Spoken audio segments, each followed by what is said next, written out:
Ladies and gentlemen, we'll now like to start off with the next session, Driving the Digital India Plan. And our speaker is Mr. Vinay Thakur, Director Projects, National E-Governance Division, Ministry of Electronics and IT, Government of India. Before I call him onto the stage, a few words of introduction for Mr. Vinay Thakur. Mr. Thakur has over 20 years of experience in implementing IT and e-governance projects. Mr. Thakur has done his Bachelor of Engineering from Government Engineering College, Jabalpur, and Masters from Delhi College of Engineering in Computer Science. Mr. Thakur has implemented many e-governance projects comprising of land records, computerization, NREGA workflow, mobile-based fertilizer monitoring system, GIS platform, etc. Mr. Thakur has also published around 30 papers on e-governance, land records and social impacts of e-governance projects, and guided around 60 MCA MTech BE students. A very warm welcome to you, ladies and gentlemen. Please put your hands together as I request Mr. Vinay Thakur to come on stage. Sir. Very good afternoon. We have been working on Digital India for last 5 years. Definitely that time vision was that we have to transform the country into digitally empowered society and knowledge economy. And probably in last 4-5 years, you may have seen the best technology adoption in the government, but definitely by the academia, by the industry, and from the citizen participation. Another vision area that time was that how we can ensure citizens' participation, and you may have seen MyGov platform implemented by the government, and right now we have around 1 crore, around 80 lakh active users who are contributing to the platform, who are guiding the government, who are giving various inputs to the government, and even Man Ki Baat, those inputs are also coming through a MyGov platform. So that is one initiative where we have tried that we could get the citizen participation into decision making of the government. Another very important area which we have tried to focus on and then try to deliver the services in the way of paperless, presenceless, and then cashless type of governance, which we have tried to implement during these last 4 years.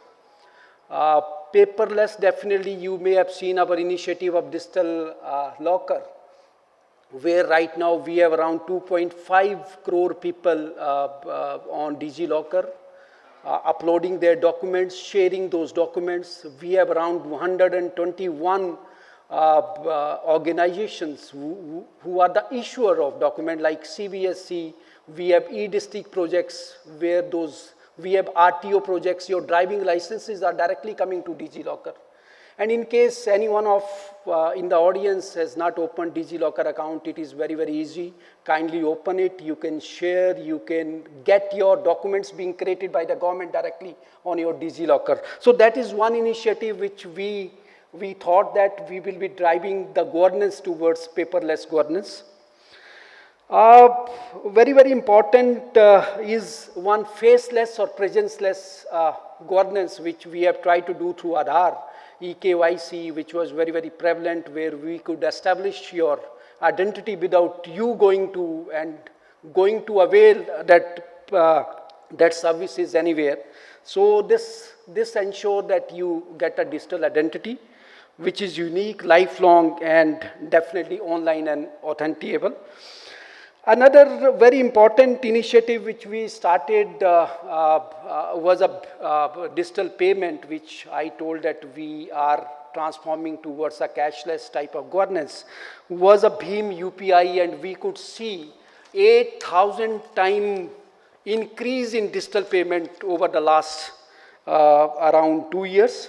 So that was a big achievement, and we are trying to see that we commit more and more digital payments while transacting money out there. Another very important initiative which government has started was a common service centers. So that is one area where we want to bridge the digital divide.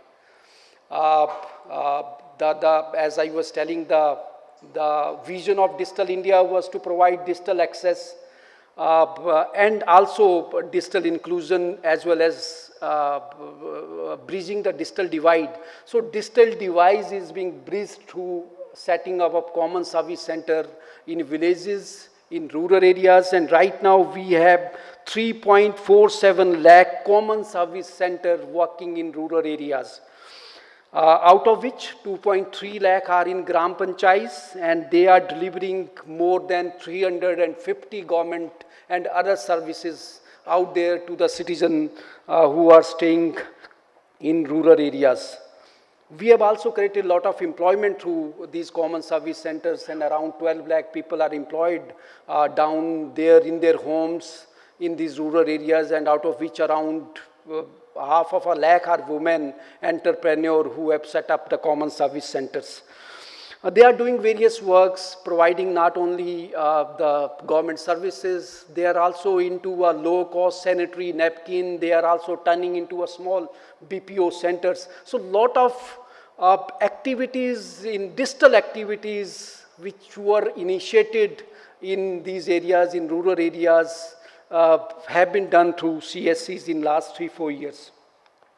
Another big launches which we have done in last 2 years is one platform called Umang. In case you have, it is unified mobile app for next generation. It is a single mobile app through which you can right now get 404 citizen services. You get into Umang, you install Umang, and then you need not to go here and there and look for various apps. You can directly get 404 services right now through Umang app. E-Hospital is another very good application. ORS, while you have to take any appointment in AIMS or any other central government hospital, you directly go down to ORS and take appointment out through this system. For agriculture also, a lot of digital interventions have been started by the government. One program, E-Naam, has been launched by Honorable Prime Minister about 3 years back, where we have connected right now 585 mandis, where mandi prices are available.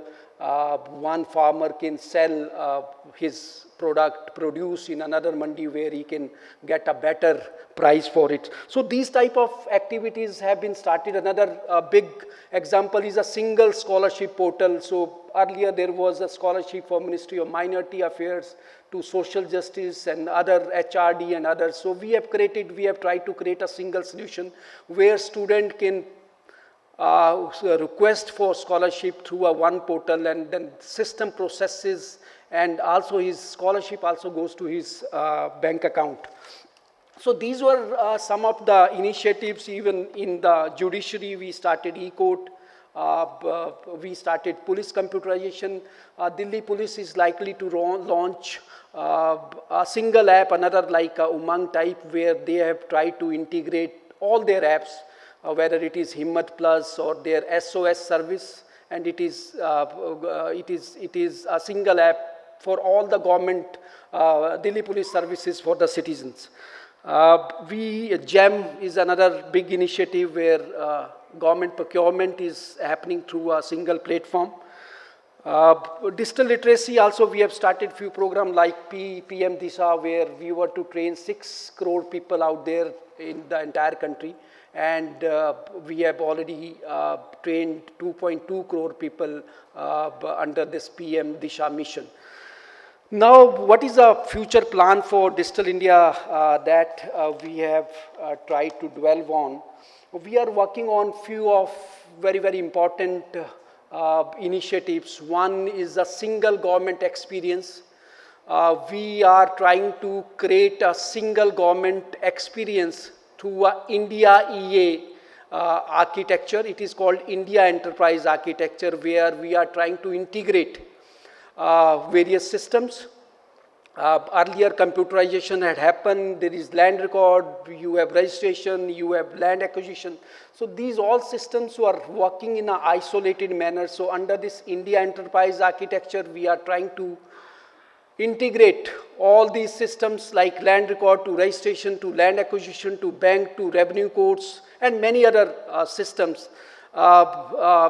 trying to give you a feel, trying to give you a single window type of environment through this India enterprise architecture. So that is one big program of the government which is there in pipeline. Another very, very important, we have also come out with digital service standards, DSS, where we are defining the standards for services. It shouldn't be that I have computerized something and I am saying that I have started the service. So for each and every service, we are trying to enforce the standards that it should be given through these many channels. It should be available 24/7. So those standards we have worked out for all the department and the states that they adopt these digital service standards and provide a service to the citizen in that particular framework. We have also started, we are also starting one program called National Program on AI, where we feel that we will be using artificial intelligence to provide better citizen-centric services, better capabilities in the area of agriculture, better healthcare facilities, and even the solutions for Indian languages through artificial intelligence.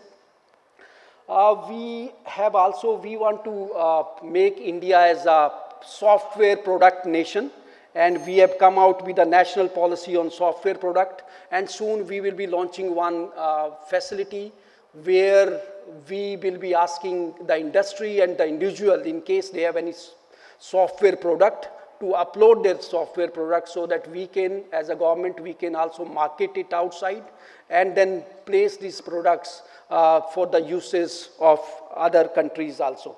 So these were, we are also giving a lot of focus on startup. MEITY Startup Hub has been established, and it will ensure that we are able to promote innovation, we are able to promote intellectual properties, and then can incubate around 200 technology startups in the country. So these are the few areas, and government is trying to work out and work with the changing pace of technologies so that we can provide better citizen services to the citizen through these technologies of artificial intelligence, data analytics.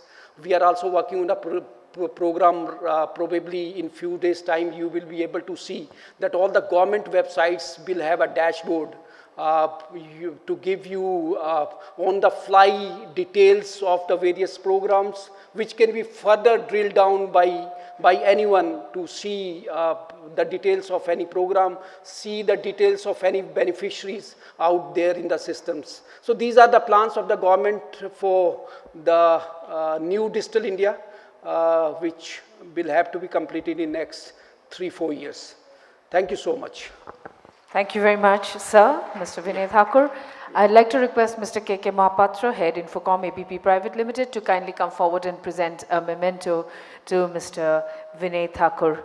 Thank you very much for your time, sir, and for sharing your thoughts with us.